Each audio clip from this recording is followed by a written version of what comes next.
I think with all businesses and anything like trading, especially trading, but anything like that, even Amazon, like you have to remove your emotion from it. Yeah. It's good to have optimism, but then like not to get attached to deals. I know like that big deal I was talking about, I don't want that to fall through because it's a really good deal and the price we're paying to get into the business is really, really good, and we've got property attached to it. But look, if it falls through, there's so many moving parts. What if they just have a change of heart very last minute? Could happen.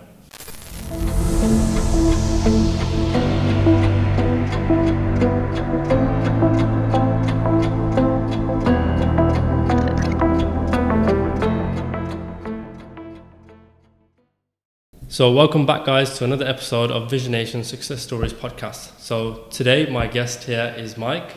Nice to meet you. How's your day? Good, thank you, mate. Sights of Birmingham, always a pleasure.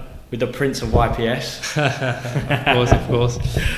Anyways, how's it going? You want to tell the viewers a bit about yourself? Yeah, so I'm Mike Stewart. I'm a partner in 5D Capital Partners doing mergers and acquisitions. Got an Amazon FBA business, a home and kitchen brand. An outsourcing agency, leverageme.io, little plug there. Okay. And just done a few things over the years in business. Used to have an app agency, an app development company doing kids games. Scaled that to sort of 800 apps, 14.5 million downloads, 53 staff, and then we exited that in 2016. Sort of took those skills and got into Amazon FBA. FBA team has like 27 staff in that. All outsourced as well, all around the world. So here we are today. Sounds like quite a lot to get through as well. So we'll start off. We'll take it back to when your entrepreneurial life basically started. So what was your first kind of job and how you got into it? What, like entrepreneur?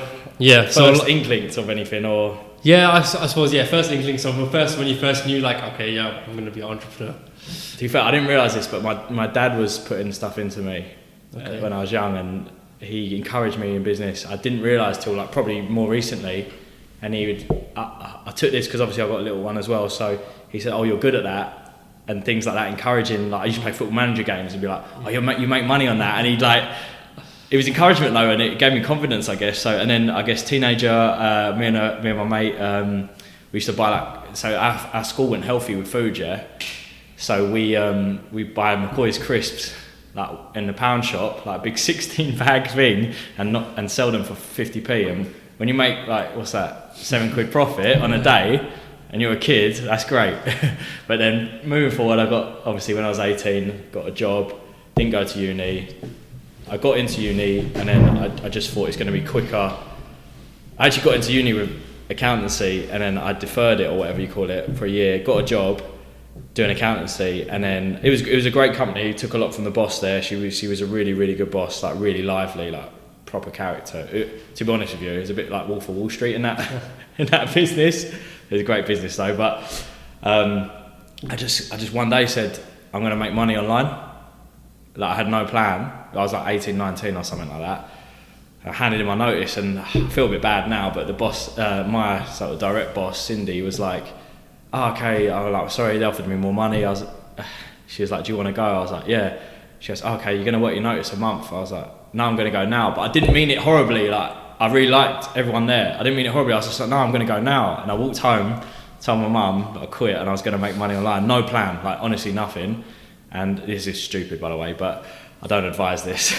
And my mum was fuming, and then just, to be honest, for 6 months not making any money because you're just trying different things. SEO, back then it was, SEO was the thing back then. So learning SEO, writing articles, trying to be an affiliate marketer. Did that for a few years. I guess I kind of learned skills. I guess the broad skill was internet marketing there, just trying to hustle online, and then started making apps, started outsourcing, had a little team in Pakistan, and then from there India, and that's when we scaled up with the app business. Like I said, exited that, did quite well from it, got to one of our games got to number 26 in the charts. It was an app, the kids game, which is quite cool. In the end we just exited that, which was good. not for like huge money, not some of them crazy app valuations like you see, but enough money, and then just put a tiny bit into like an Amazon product. Like I think it was $5,000 shipping, maybe just over $5,000, which is probably about 3-4 grand at the time in pounds. And luckily, well, we did a lot of research, but it made like 20 grand in the first month revenue, and then from there we just kind of grew different products, like I said, like home and kitchen type stuff. So and then about a year ago I met Dee and started doing acquisitions, set up 5D Capital Partners, managed some companies there, and then it's just like it's quite a lot of moving parts to the acquisition stuff. So there's lots to talk about if you want to get into it, but whatever. Yeah. So just to touch a bit more on the game development and the FBA. So what was it involved in the game development that you did essentially to get the top selling games and everything, and the team that you built? How did it come about?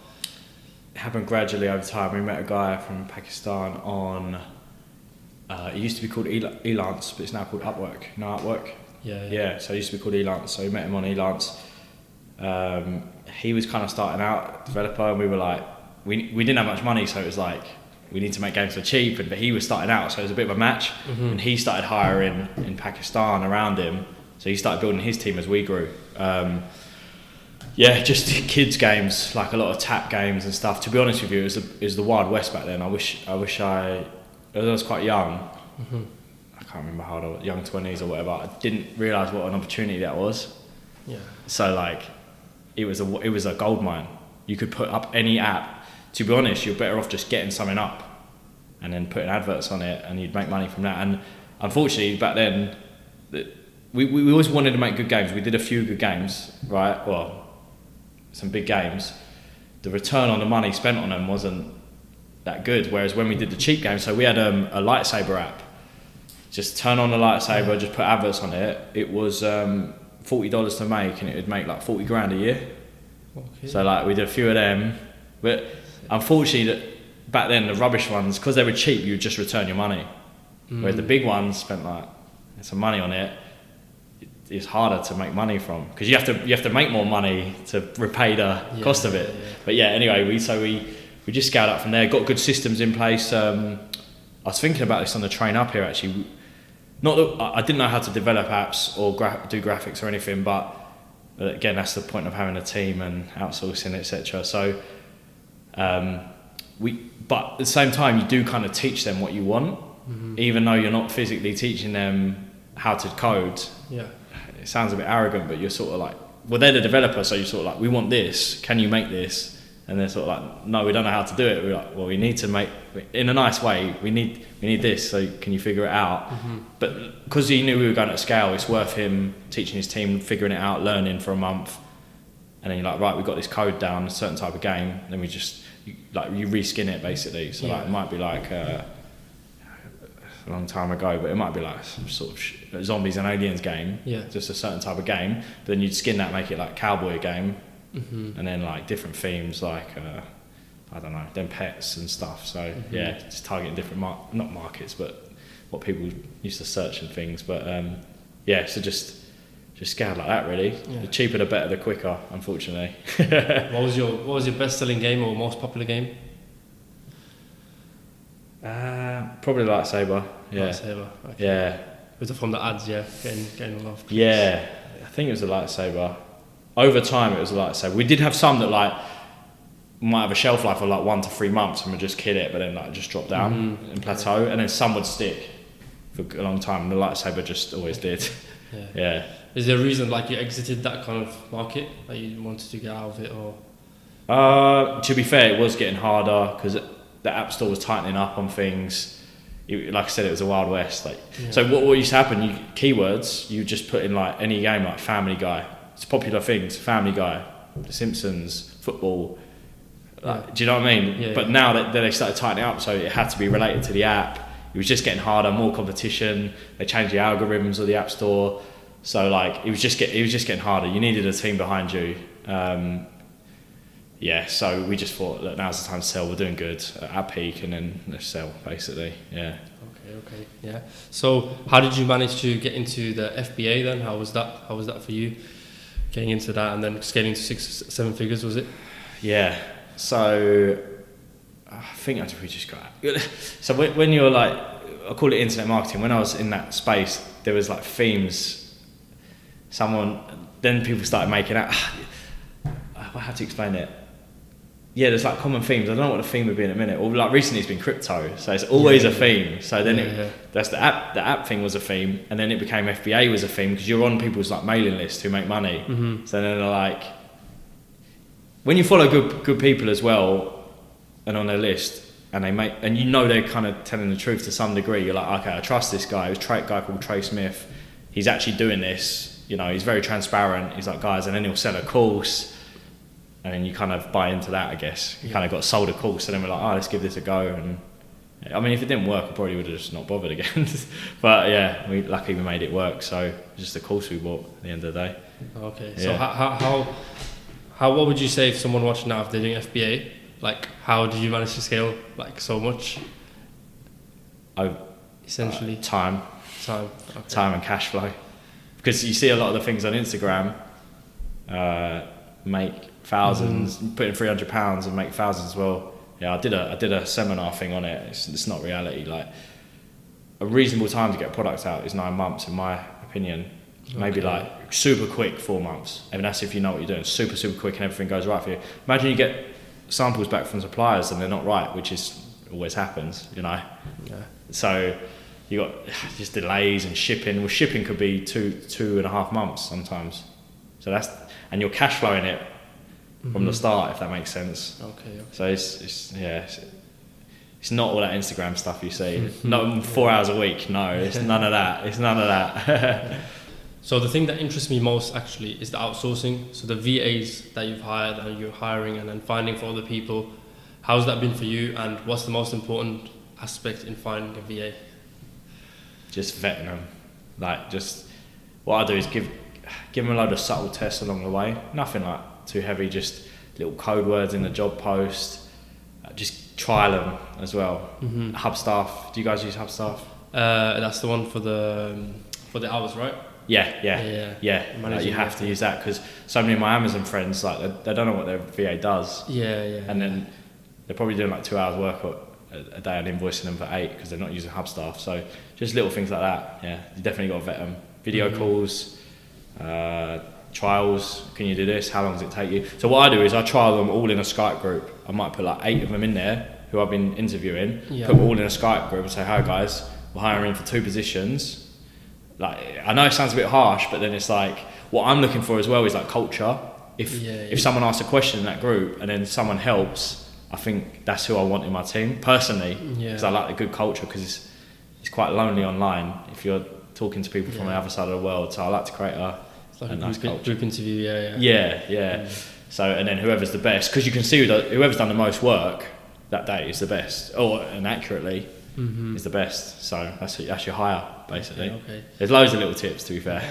I saw once you mentioned about in the job title you put like Rockstar VA. What exactly is that? I don't quite understand it. So what and how does that benefit as well? I just think it's like a bit of positivity and a bit of confidence from their side. Positivity from one, like we want a Rockstar VA, we want a superstar. So it's like if they're confident enough to say that without being blindly confident. Okay. Just it sets a standard, I think. And I think it's like quite positive, upbeat, I think. Okay. Rather than just a VA to do the stuff I don't want to do. It's not very appealing, is it? Okay. You know what I'm saying? Yeah. I actually thought it was to do with what you said you put it inside the job. Sorry, description. Yeah. So that's the code. So it could be anything. Like it could be the code word. So like,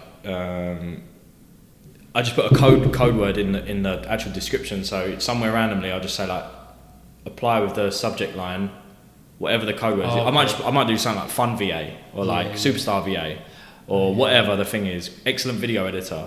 And then if they put it in a subject in their application, it's easy. So it's a filtering process. So if they put it in a subject, they've listened. Anyone who doesn't put that in a subject, I don't even open it. I just delete it because they haven't listened to they haven't read the job post. It's just a little like.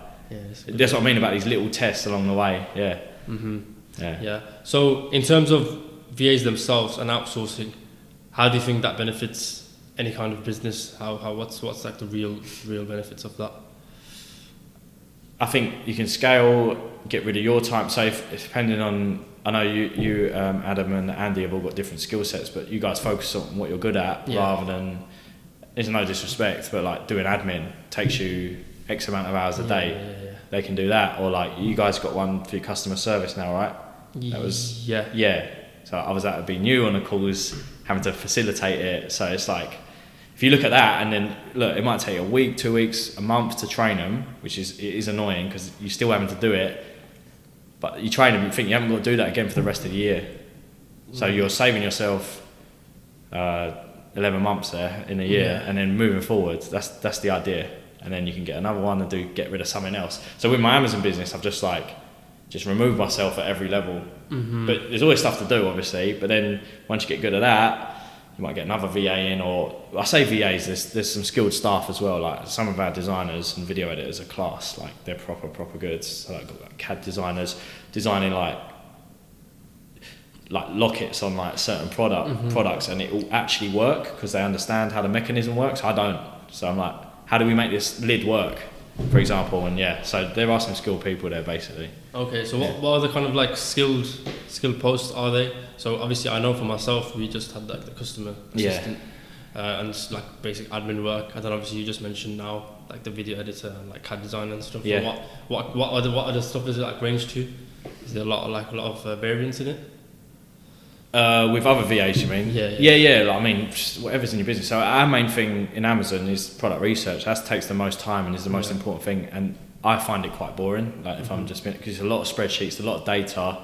So we've got like 7 doing product research and getting quotes for us. So like they'll do a product research, and then they can tell what products are good based on parameters I've set. Yeah. How we do it, and I'm fine sharing this. How we do it is like look for bad listings on Amazon. So like things with rubbish pictures, bad descriptions, but they still sell. So our point is, well, we can do a better job than them, but they're making money still, so we should make more money than that product and make the product better and stuff. Obviously, it's completely our own product. It's not the same as theirs, but they'll do that, and then they'll get quotes based on that product from suppliers. So product launches we do as well. So marketing, Facebook ads that the VAs can do. I think that's the bulk of it. We got a project manager as well to keep all this running. So that's me. That used to be me. So not that I'm a project manager, but that used to be me. So now we got a proper project manager. They handle it. Okay. Yeah, giving them a budget, and we're like, launch this product basically.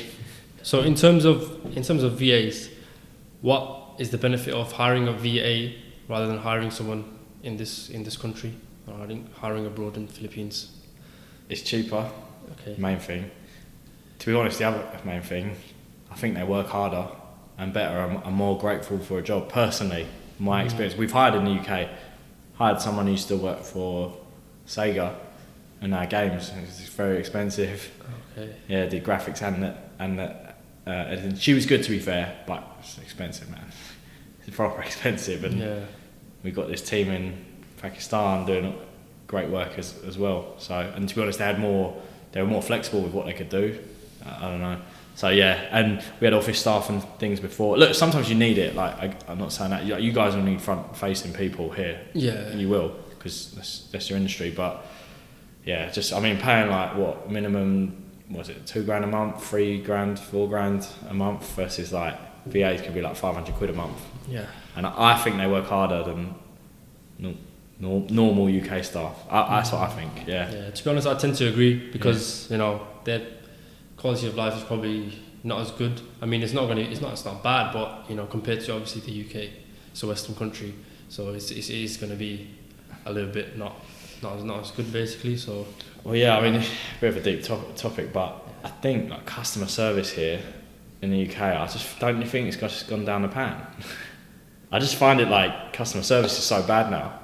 Yeah, no one really cares. Yeah, no one really cares, and a lot of people. There's a lot of entitlement. Yeah, exactly. Just in my experience, Filipinos always happy, always positive. Like if I asked them to work at like 2 a.m. tonight, they would do it. Like because obviously I treat them well as well, and we pay them good in proportion to what the cost of living is there, but they'll do it just out of goodness and because we've got a good bond and relationship.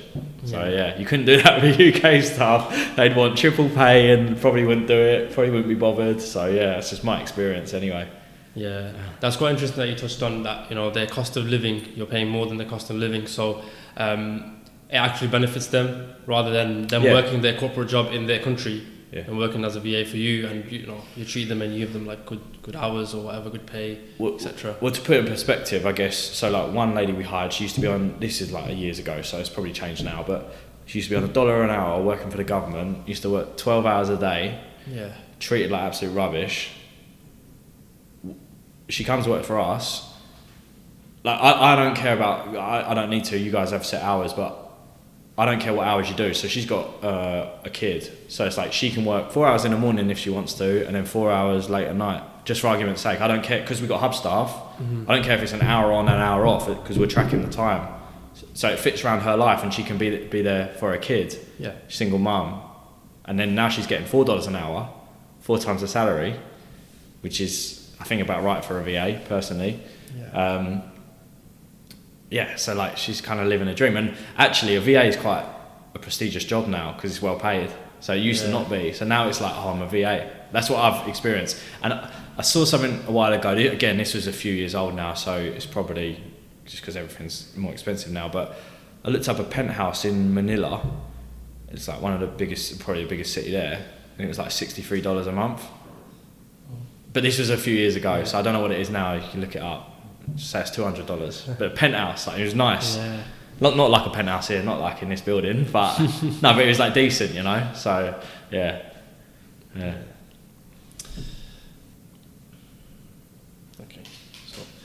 So we're gonna move on to the most interesting bit, probably, which is the M&A, and I know you really want to speak about that. So if you want to speak about what is it you're currently working on, if you want to delve into it a little bit, and what exactly is M&A for the viewers that don't know what it is.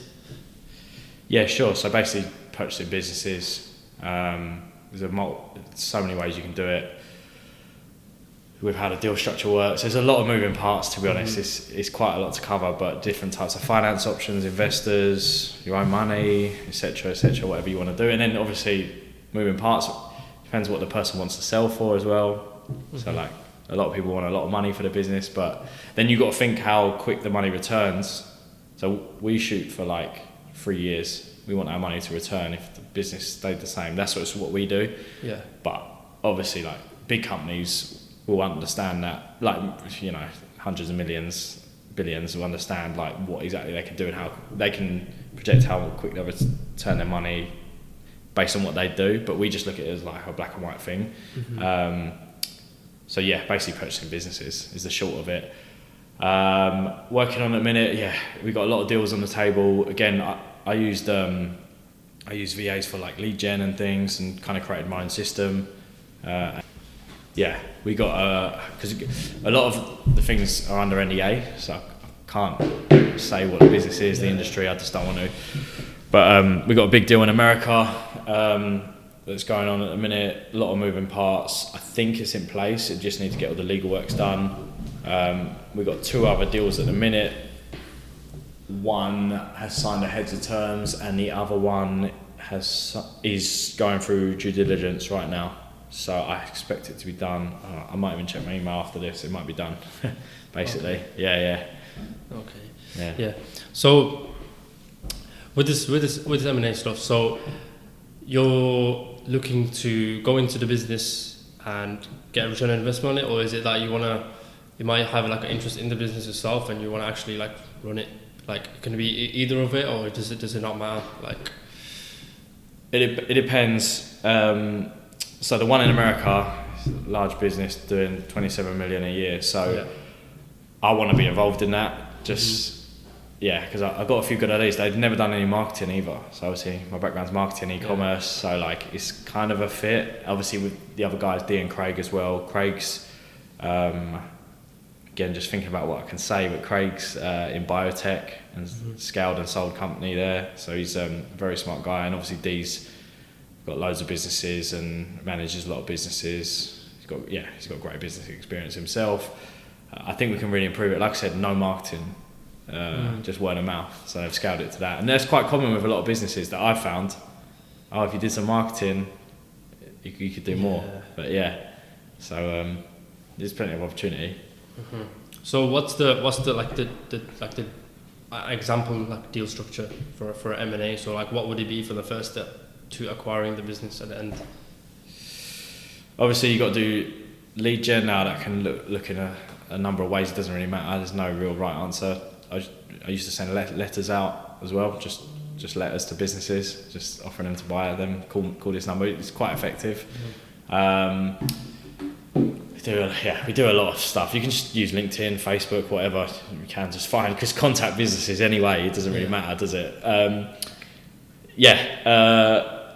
Then you basically have a call with them. You might look at their accounts, and then from there you work out the numbers of what it's worth. You got to look at things like debts and assets as well.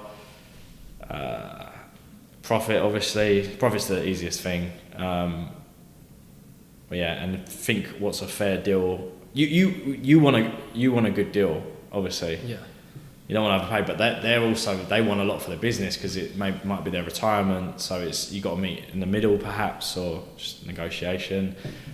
Structures, it depends. Like you might have older guys from experience, older guys and women who are okay getting their money back, the money for the business slower. Yeah. Whereas younger people would seem to obviously want more money up front. Again, you got to then plug that into the finances and cash flow moving forward, as if you were running the business based on the current performance. And then COVID didn't help things. I don't know if I can say that word because you might get banned. But but COVID, the pandemic might affect things, because some businesses overperformed, and then obviously a lot was shut down. So you've got to think about that. So you're managing your risk, and there's a lot of moving parts basically. So another important thing probably is, once you've come into the business, obviously yourself, you will have a lot of ideas, and the business is running a certain way. Then you come in with your ideas, and changing the stuff can be quite difficult. So how do you go about like dealing with them kind of issues? Wouldn't change anything for the first 3 months. Okay. Just leave it as it is, because look, the staff you think it's a successful business already. It should be, I think, right? Because that's why you're buying it. The most important thing is the staff need to get paid on time, and maybe a little trick is you pay them a couple of days earlier for the first paycheck, just to like reassurance, because they're worried about their jobs, so you want to keep everything happy. And so maybe they had a relationship with the previous owner, but typically the owners do a handover anyway, 6 months, 12 months. Again, it's a negotiation with that. Some people want to stay on 2 or 3 years because it's their baby, and they don't want to just say bye-bye to it. It's quite hard to leave. So. But also, like, in the nicest way, I only want them there to help, and that's not in a horrible way. But like, it might be. Imagine you own a business and then someone's kind of telling you what to do. It's a bit of a weird dynamic. Not telling you what to do, but here's our direction, and they're like, oh, hang on a minute. So it's hard. Like, again, moving parts. So for 3 months, I wouldn't touch it. Obviously, I say that it's hard not to. Like, for me, it's easy throwing up some advertising. PPC to get more business, but I guess they won't really see that. They don't really see that side, getting more business, do they? I think internally you have to keep things nice and positive personally. Imagine you come in and you're like, right, John's fired, like, everyone's gonna be like, what the hell? Like, so and then you've lost your job, you've got pay cut. It's gonna mess up the business, isn't it? Yeah, and as well, promote people from within as well in the current company. So like, hey, blah blah, do you want to earn more money, like 5-10 grand more responsibility, and you get bonuses now as well for increasing business, because you've been here for 15 years.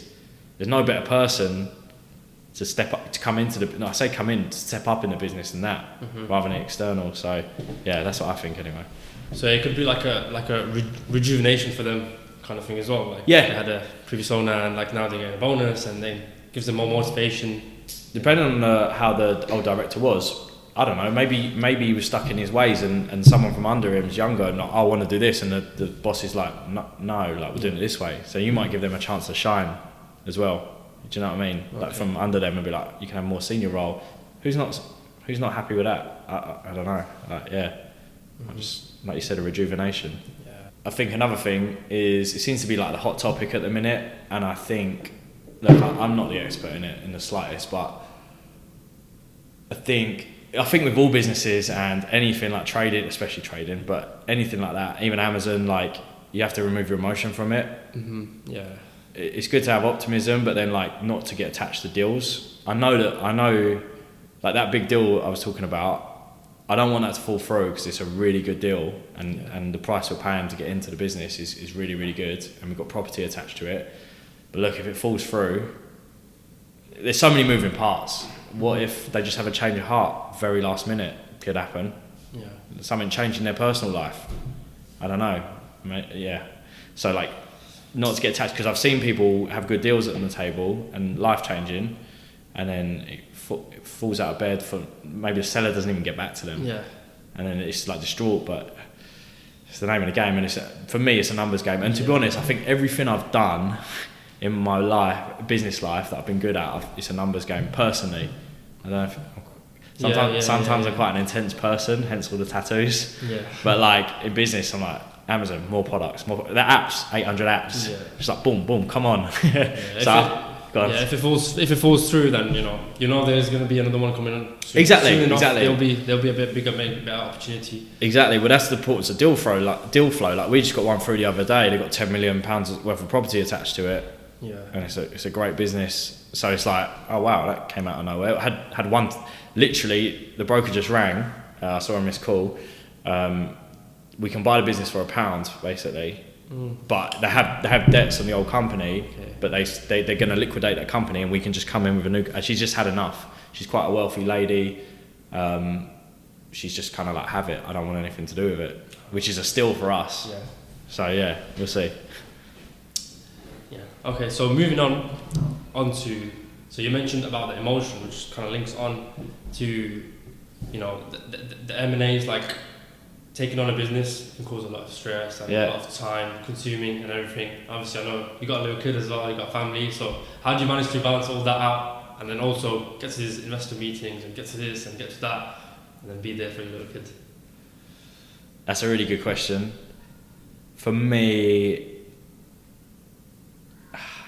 I've been like this for so long, since I was 18, 19, and I've been with my partner a long time, so 15 years, 16 years. So I've always been like that.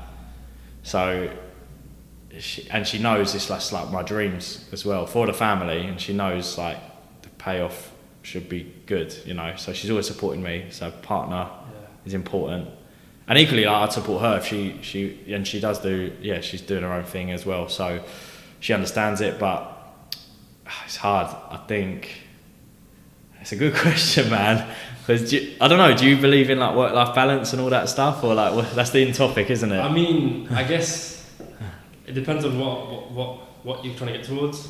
I mean, personally myself, trying to get towards being able to have the freedom, and then being able to have all that, like have the life balance. Like, I don't know, I genuinely believe there is.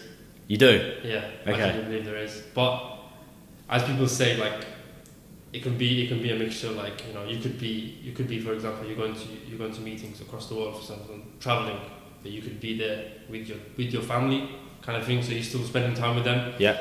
But I don't know. I think there is, like, it can be. But I mean, I haven't experienced it myself, so I don't know yet.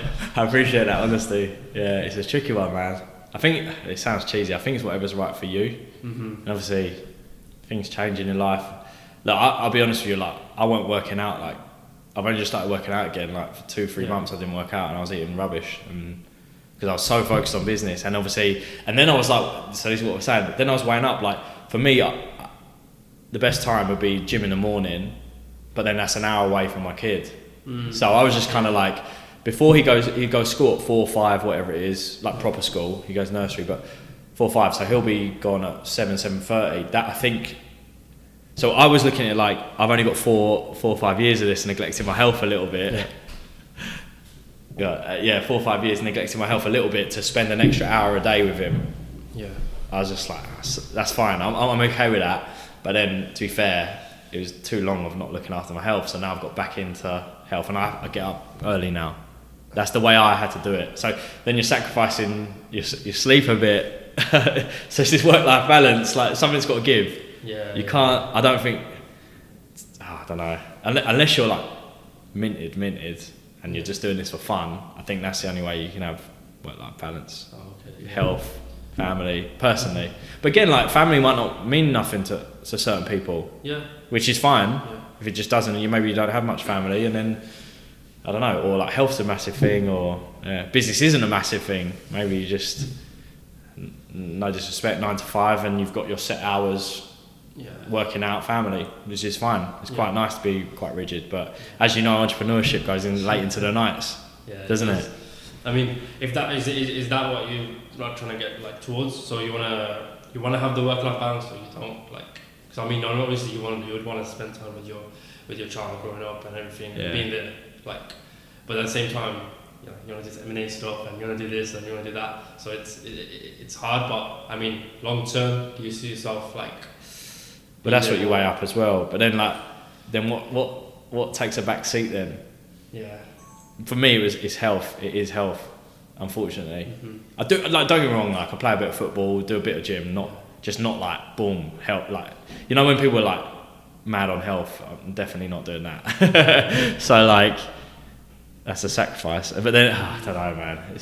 And the long-term thing, I think the business thing is the long-term thing for my family. That's what I believe. So I'm happy to like, I don't know. It's a tricky one, even just saying it now, because seeing my kid is number one, you know? Because like, here's the question, like for me, if I had 200 million in the bank, I'll never see my kid again, I'd pick the kid every time. I would, every time. So it's, when you look at it like that, you know, I don't know. So you mentioned the long term is the business for your family. So how do you see that panning out? Like, I think money, because like, it's not, you know me, I'm not shallow, like I don't flash or anything, but I think money is like, it's a tool as well, isn't it? Like, it's not just having the money, or like, it's the tool you can get more time back. Again, because I outsource everything. So like, you take that to a next level with M&A, like you have a team under you managing things. And we spoke about this, me, Craig and Dee, we're like, I think M&A could be, if you wanted it to be like the $1 billion play, if you wanted it to be, I think so, and you keep scaling up, because we're in talks with like people at the minute, willing to give us like PE firms, like put some capital behind us. And this is work, like we're only really just getting started. So I'm like, when you get to, when you have a $27 million a year business, and then you get another one and another one, then PE firms are gonna be like, wow, you know, like I know, I know certain firms that have like 2 billion funds just to buy small businesses.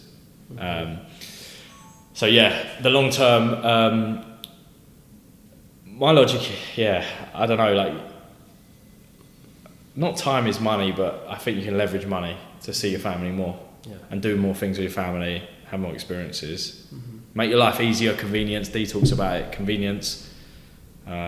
Just little things like I outsource loads of stuff. Like, it sounds a bit pretentious, but like, I've got a lady who cooks food for my family, lives over the road, but she's like a proper trained chef. So she goes to Tesco's, gets the food, goes cooks it, and delivers it.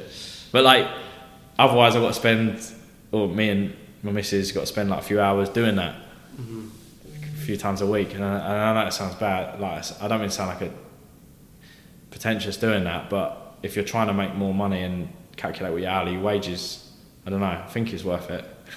I think so, personally. I could take a call with an investment person from America, and that to me, taking that risk of that time is way more worth than cooking meals for your family. And that's not to sound horrible. That makes sense. You scale up, like, it's not to be like people on low money. It's not a judgment. Sorry, I don't mean it. Do you know what I mean? It's just like, personally, another thing I want to do is like, just get like say like if you have like a mansion or something, and then get like all your trainers in, boxing, fitness guys. You do that in the morning for me before the kids get up, and then it just makes your life easier. Because gym realistically for me, I'm being honest, takes an hour and a half, 2 hours, because an hour in the gym, I've got to drive there. Time you shower and everything, eat, sort yourself out, I think it's an hour and a half, 2 hours. So it's like I can't miss that time working or spending it with my kid. That's what I think. I don't know. I mean, it's just priorities. So yeah, but then like I speak to my friend who doesn't have kids. He's like, yeah, but health's like impacts your performance. I totally agree with that as well. I totally agree. So it's like it's a hard one. It's just playing in your mind. Do you think, or I don't know? Yeah. You don't have to agree with me, but like, yeah, I don't know what your thoughts are. I mean, in terms of health, I do agree that it plays a big part, but I sometimes just find it hard to, because sometimes when I fall out of the rhythm and just, I just carry on working. To me, then I prioritize the work over the gym, and it's like, although I could feel like I could just make time for it. Yeah. Sometimes I just get a bit lazy. Like I just wake up 1 hour earlier, or go to the gym after work. But I'm just like, I'm tired now. Like I feel sorry for myself. I feel sorry for myself. I've been working all day. Why am I going to go to the gym? I'm just going to go home now. Yeah. But it's just that little bit of maybe motivation or something. So if I went and done it, and then when you actually do it, then you just feel better. Yeah, of course. Every single time. That's what the gym does. It just makes you feel good. Every time. So man. I mean, I guess we don't prioritize as much as we should, but it's just in your mind, like you'll put the work first, or you put your family first, and gym just like takes a back seat. But then here's what I play in my head. I'm like, well, if I'm not healthy in the future for my kid, I'm like not gonna be able to do as much stuff with him, or like. And then here's the other thing as well: do you live longer if you're healthy? Yeah. So like, and then am I shortening my life? And then not spending more time with my kids and probably grandkids one day. So it's like, I don't know, it just goes around. I don't know if you... Yeah, it goes around in your head, but it's hard, man. I guess when you just get into the rhythm of it again, like every time you have these moments and phases, when you get into the rhythm of it again, then you're just able to manage it. Once you stay on top of it, then you won't really fall out of the loop. Then you'll know, like in your head, like, I need to go to the gym and I have to do it. It's going to benefit me long term. Exactly. But then when you fall out of it and you get into work, and it's just like, I know how it can be. It can just get it's strange. Creeps up on you, and it's just like you just forget about doing it. Yeah, for sure, man. Yeah, I think that's all we have time for today. Thank you for coming down today. Appreciate it. Thanks for having me, mate. The place is great. You guys are smashing it. So it's good to see. Hope you had a great day out in Birmingham today. Always fun day. But thank you guys. Thank you guys for tuning in. Make sure you subscribe to the channel, like, and leave a comment down below.